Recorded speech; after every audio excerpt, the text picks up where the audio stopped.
Welcome into the newest episode of Side Mission.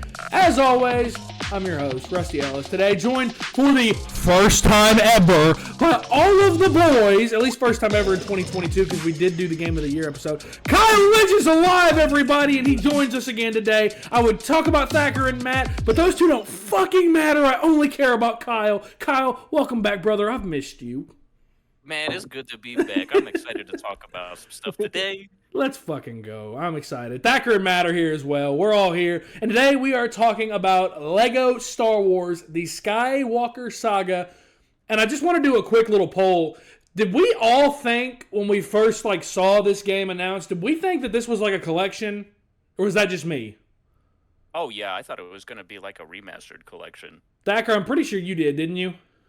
Honestly, I thought it was. I thought it was going to be a remastered collection of everything. I even thought we were going to get Mando and hopefully DLC with the Obi-Wan stuff.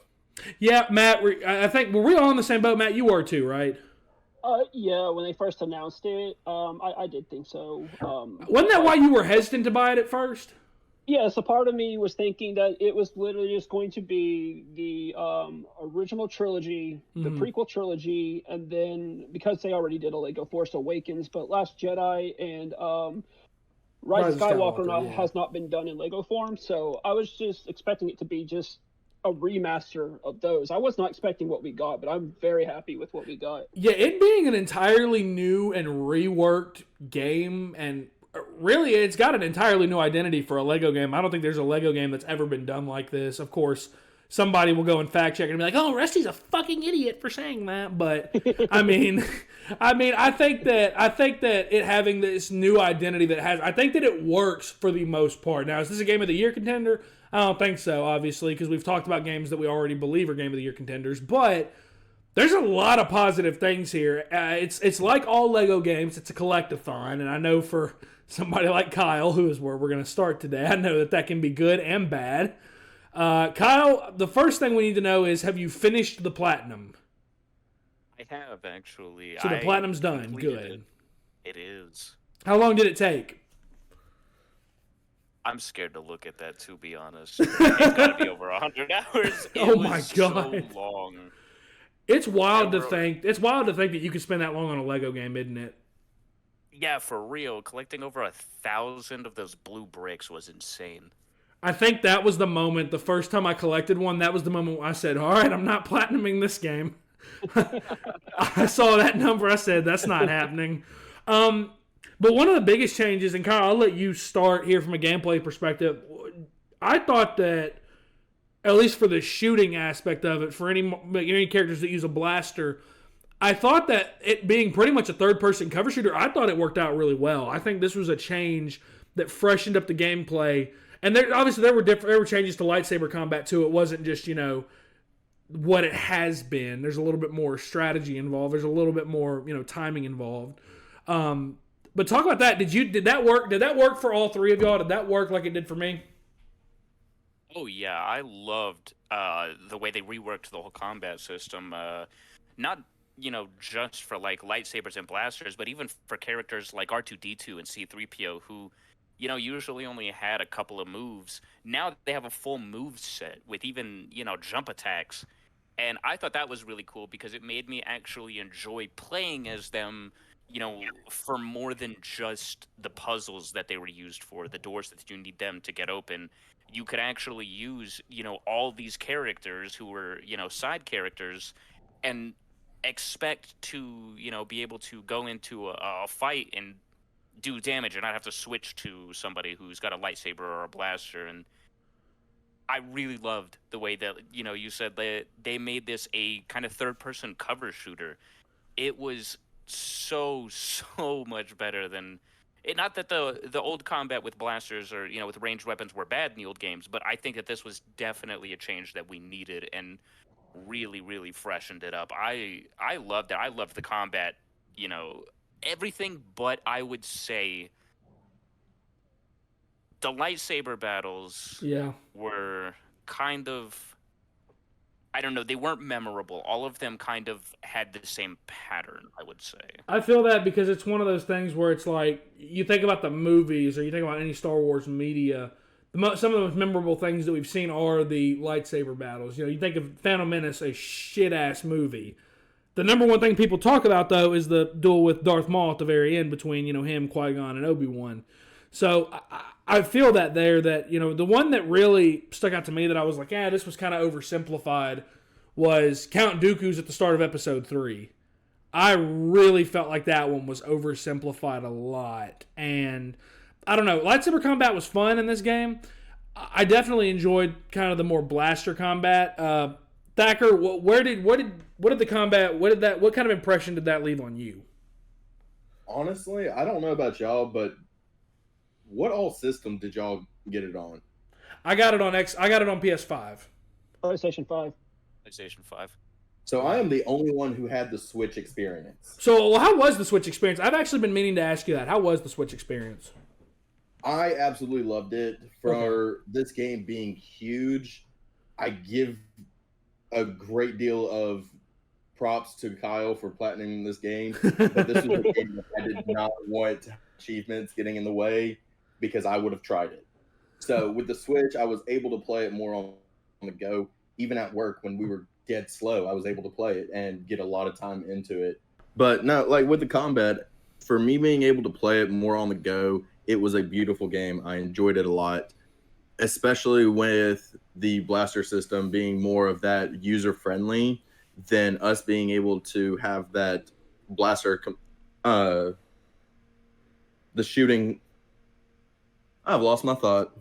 The way that we used to have to do it in previous Star Wars games, where it was that third person but not zoomed in, whereas now we actually have more user-friendly blaster combat. Yeah, where in the old games it was more like top down. Is that kind of what you're talking about? Yeah, thank you.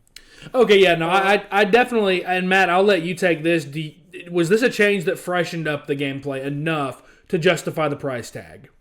Yes, it was actually. And I didn't want to comment on the previous game's blaster mechanics in the original Lego Star Wars and Lego Star Wars 2 games. When you shot, everything was automatically, so the moment that you hit, I believe it was square to shoot, it instantly shot whatever enemy was on screen, whereas this game introduced an aiming reticle, so you could get headshots, you could, shoot them in just any part of their bodies. So that alone right there was a fantastic change, and this is really the big step that I feel like Lego games need, because I played so many different Lego games, and since I think it was Lego DC 2, it was either Lego DC Heroes 2 or it was... Was it Supervillains? I think it was the first Lego Marvel game where they introduced a giant open world. Yeah. That was I feel like that was the last big step that Lego games have taken, but since then they kind of played it safe. This game is definitely breaking the mold and out of its comfort as far as like the mechanics, like we talked about the lightsaber battles.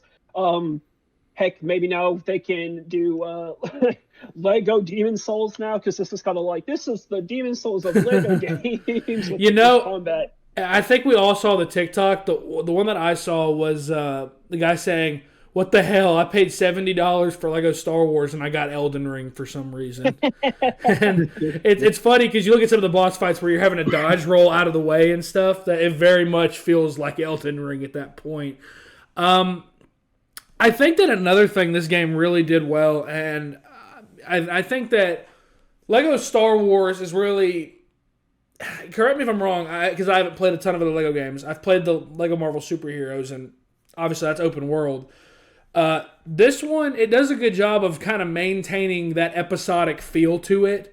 Whereas, you look at the original Lego Marvel, Jesus, Lego Star Wars. You look at the original one.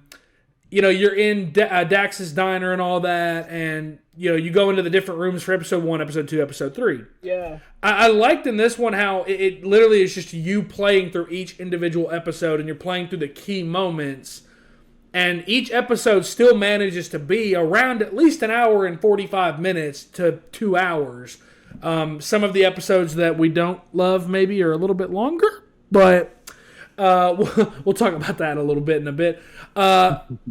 do we think that how that was done, was that the only way they could have done it? Was there a better way they could have done it? What do y'all think? So I think honestly, I enjoyed the way that kind of they had the different planets and you could really explore them. Because in the I would say what are they, the episodes, like when you're doing the levels, there were certain parts in the levels where you go through these, hub worlds. But I noticed going back through that replaying the story, you actually don't play the entire like episode. I mean, maybe if you're doing the story, but all the free play stuff was literally just key moments, even in the level. Like it shortened Yeah. it even more, Mhm. and I really felt like the levels. I don't know. The game was huge for sure, but I feel like the levels could have been a little bit longer. Maybe not had as many collectibles and maybe had a little bit more story content, because there were some other moments that I think I would have loved to see, or some other fights that I think could have been, I don't know, a little bit more drawn out, because like you said, the Count Dooku fight right at the beginning of episode Yeah. 3 was very quick and Yeah. it wasn't very memorable at all. And if you remember, the original Lego Star Wars games, those lightsaber battles were some of the best parts of the Long. game. Yeah. Oh yeah, yeah. Like, I don't know, I definitely think that they could have really expanded on these levels, especially when going back and doing the free play. Like there was one level where the entire level is just the General Grievous boss fight. And Yep. that was it. That was an Yeah. entire level, was just one fight. Like why? Like why didn't you have me explore the level, solve some puzzles, and then get to the boss fight at the end? Like, Yeah. Yeah. That was Like actually one everything else. fight. That was actually Yeah. one fight that, as a big General Grievous fan, I didn't love how it was done. Mainly because, and I get, again, why Lego games do stuff like this. I get why Commander Cody was integrated into the fight, but that's not how it happened. That's not how that fight happens. And I'm sorry, if I'm General Grievous, I'm going after the clone first and making this one-on-one, because Right. his involvement in the fight is very minimal. Is very, very minimal. And it was a weird usage of another character in that spot. And it's like in the main story, I would rather it be a little bit more accurate to the source material. In free play, obviously it can be whatever the fuck it wants. And that's one of the best parts of this game is the free play, especially you put certain characters together, the quotes they have. It's actually really, really funny what you can end up with. But I do think that the lightsaber combat, lightsaber battles is ultimately where the game falters a little bit. I think another level that really sticks out to me, and I wanted to like this level at first, but when I realized how long it was, how drawn out it was, and ultimately how kind of boring it was, it really didn't work. And it's the opening level in Empire Strikes Back. Oh, okay. It's Yeah, the that was opening a level thing. where you're using those towers or whatever. You're having to realign all of them. And I would have rather there been like a boss fight between Luke and whatever the hell that thing is that captures him. I'd rather there be a boss fight. The Yeti. Just call it Yeti. Yeah, whatever the Yeti creature was. I would rather there be a boss fight there. Yeah, it's a Wampa. A Wampa. A Wampa. Oh, yeah, that sounds right. You're right. That's that thing from Crash Bandicoot, bro. What you talking about? Wampa. Anyways. But yeah, I don't know. There were some levels that worked, some levels that didn't. The pod racing level I thought was really well done. It was definitely a more modernized version of the old version. Oh yeah. On indoor, the when you're on the speeder bikes, that's a lot of fun. The levels were just kind of hit or miss. Thacker, where did you stand? Were there any levels that stuck out to you as far as design, good or bad?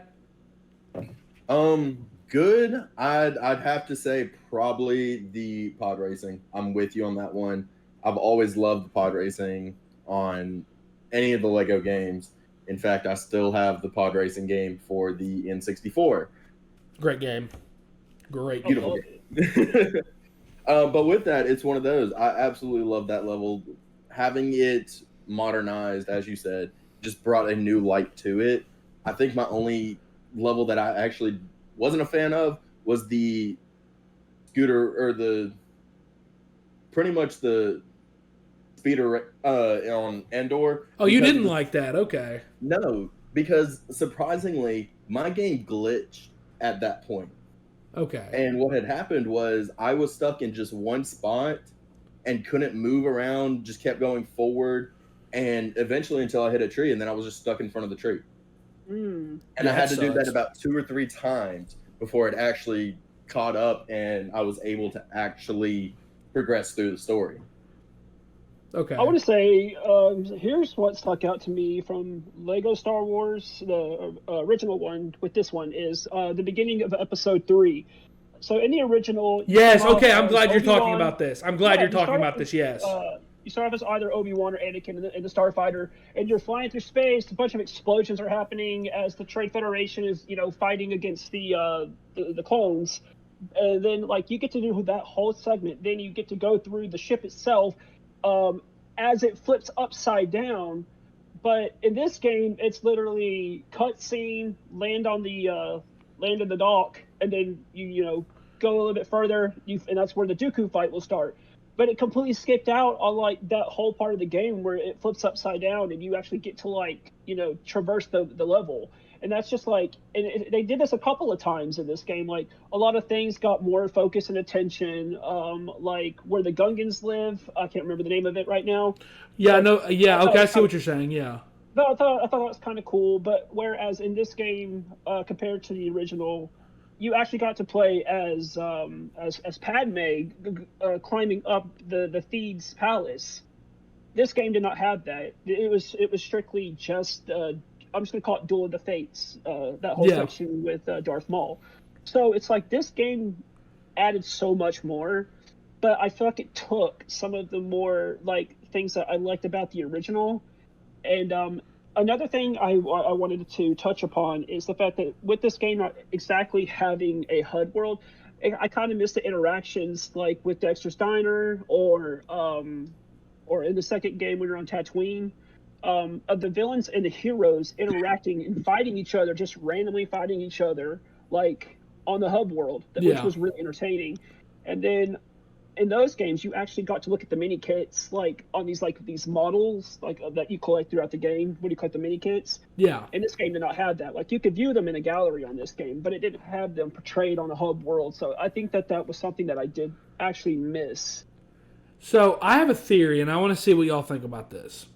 So I kind of got this feeling at some point in playing this game that there's a weird discrepancy in the original trilogy, Revenge of the Sith, Force Awakens. There's a real discrepancy between those episodes and everything they have in them and the remaining episodes after that. So, Phantom Menace, Attack of the Clones, Last Jedi, Rise of Skywalker.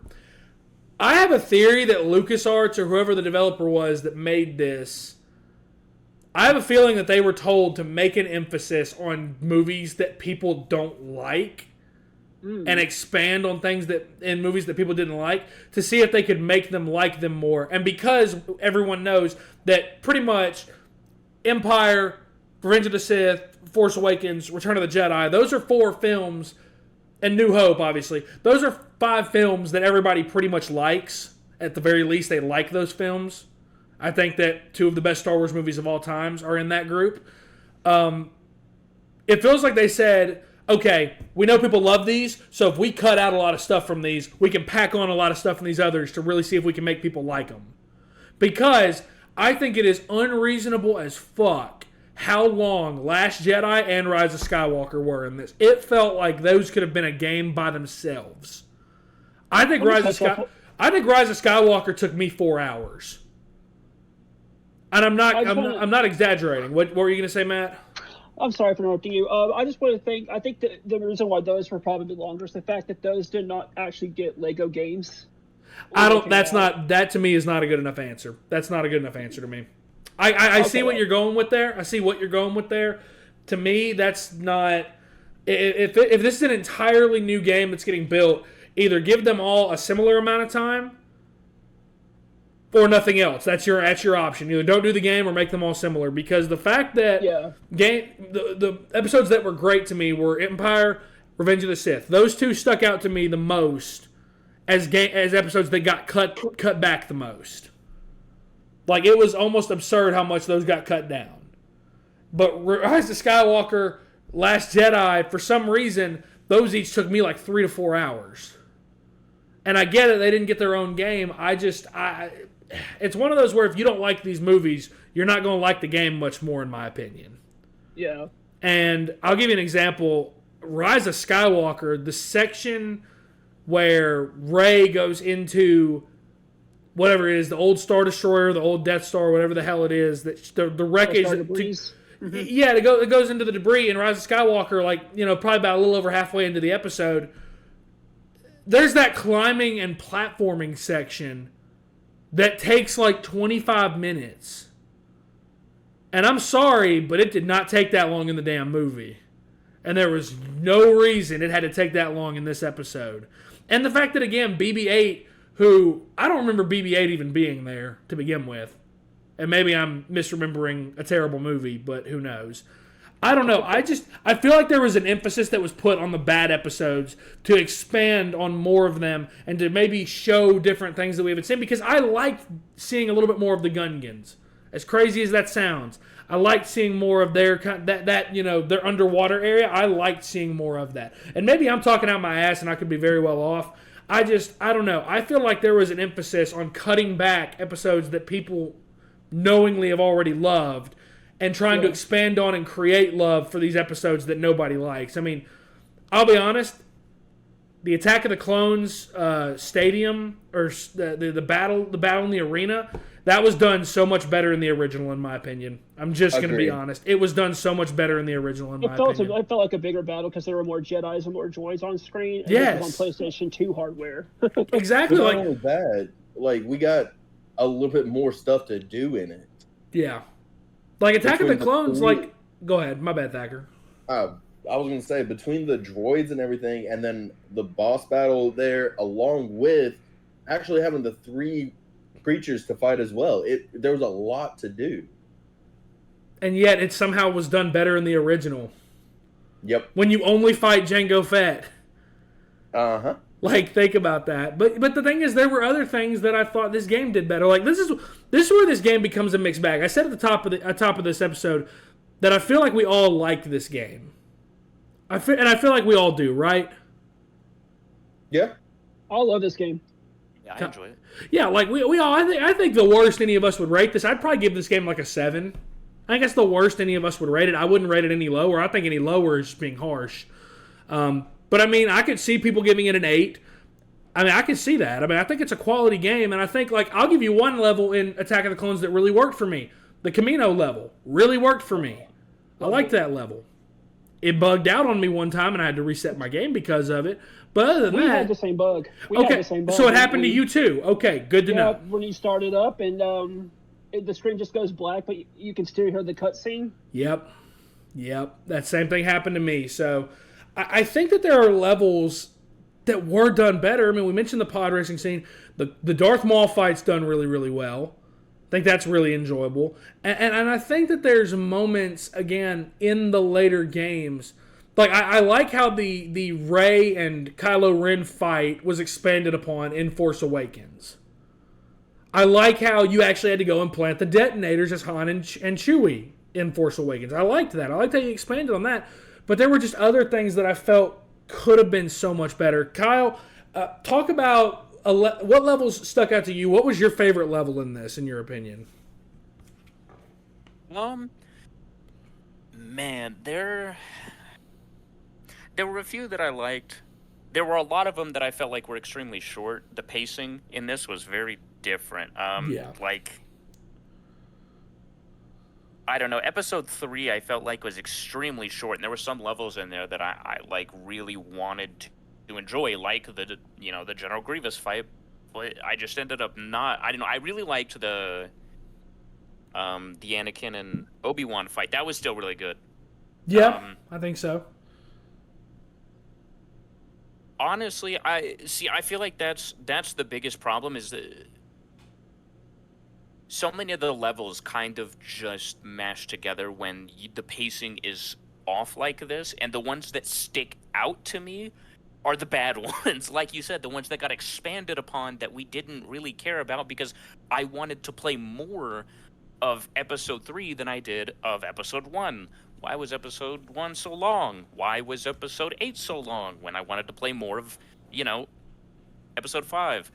It was, I don't know, there were some pacing issues that I feel like if they didn't have that, so much more, of the good levels would have stuck out over the bad levels. But Yeah.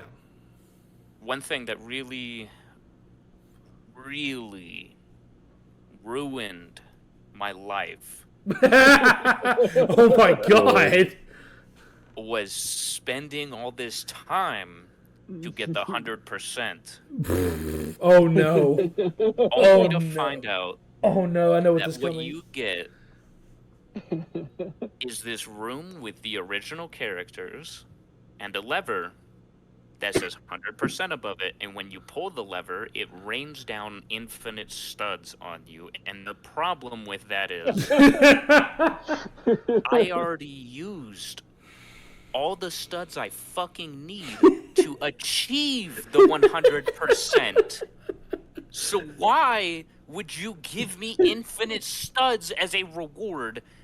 They are literally useless. They're literally useless. That is DLC, the Kyle. worst. That is no. The DLC was free. When you download the characters, you don't even have to buy them. Like that. At least I wish I would have had to buy them, because then I said, okay, well, I guess I'll go back to that room for another 5 minutes. I have 100% quite a few Lego games. This was by far the worst reward I have ever received. Probably for receiving any 100% reward in any video game I have ever played. Period. This is like, at least any other game, if it's a cosmetic, even if it looks like shit, at least you can still wear it. I know what you're talking about. What am I supposed to do with these studs? They're literally useless. Like, I can't even use them. Count 'em They up, are- boy. It It was studs. it felt like the biggest fuck you for spending all your time playing this game. That was a slap in the face, wasn't it? It was a flex, bro. If- you get to flex all If those they studs. ever do this again, I will never play another Lego game. You heard it here first from Kyle Lynch himself. God damn. Kyle, can you give us like a good depiction of what your reaction was when that happened? Oh no. Yeah, so I saw the lever. I got hyped. I was like, oh man, here we go. I'm about to get like some crazy cool ship, some, extra character, something. I was excited, and I go up, I pull that lever, and it starts raining studs, and I'm waiting. And I'm just waiting, and I'm like, so that's it?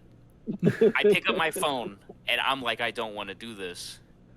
I slowly Google Lego Star Wars 100% reward. And then I see all the Reddit pages of how awful it was. And I just sat there and realizing that, yes, this is not a joke. This is not a dream. This is the 100% reward. And I got up, I turned off my PlayStation, and I went to bed. I literally was done. I was so pissed because I had built up so much hype because I did not look at the 100% reward. I wanted to be surprised. I was like, I'm already going for this. I want to be surprised because this is the biggest Lego game I think that's, ever come out. And so naturally you would think that if you spend all of the time to get every collectible, complete every level challenge, get all the mini kits, every character, every ship, and you'd expect to get something useful at least. But Infinite Studs, I'm never going to let that go. I'm going to have traumatic, memories of that forever. The next time I 100% a game, I'm going to be like, I swear if this gives me fucking studs. It's gonna be like Call of Duty or some shit. Dude, Oh, wow. I was so pissed. I sat there just in silence, just so disappointed that I had spent all that time, and that was my reward. Even the platinum, I just looked at that platinum. I said, "Go the fuck away." That has some real Don't look pop what up they on my did to screen. my boy energy in it. It really did. It has some look what they did to my boy. That's the kind of energy that puts off. Well, here's the thing I want to talk about to close this out. I think that there is a way that any frustration dealt with in this game can be redeemed. I think that there is a way to do it, and that's that. I know that a lot of these like properties that I'm about to mention has characters that are available, but I really feel like there is an endless level of DLC that could be cultivated from the current Star Wars properties that we have now. Whereas this was obviously made with just the Skywalker saga in mind. You obviously have Obi-Wan, which first 2 episodes just released at the time of recording this. By the time this has gone up, season 2 will probably be over. But okay, nobody got that, and I was really sad at first, but I heard someone laugh, so we're good.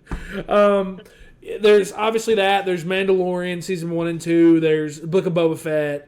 Bad Batch obviously has come out. There's the Clone Wars. There's Rebels. There's a lot of stuff that I feel like could really help push this game forward. And I think that if you see a steady stream of DLC come out for this, and you see maybe more levels added in, and of course not for too ridiculous a price, I think this game can be redeemed. I think a 7 out of 10 is probably where I'd sit around it.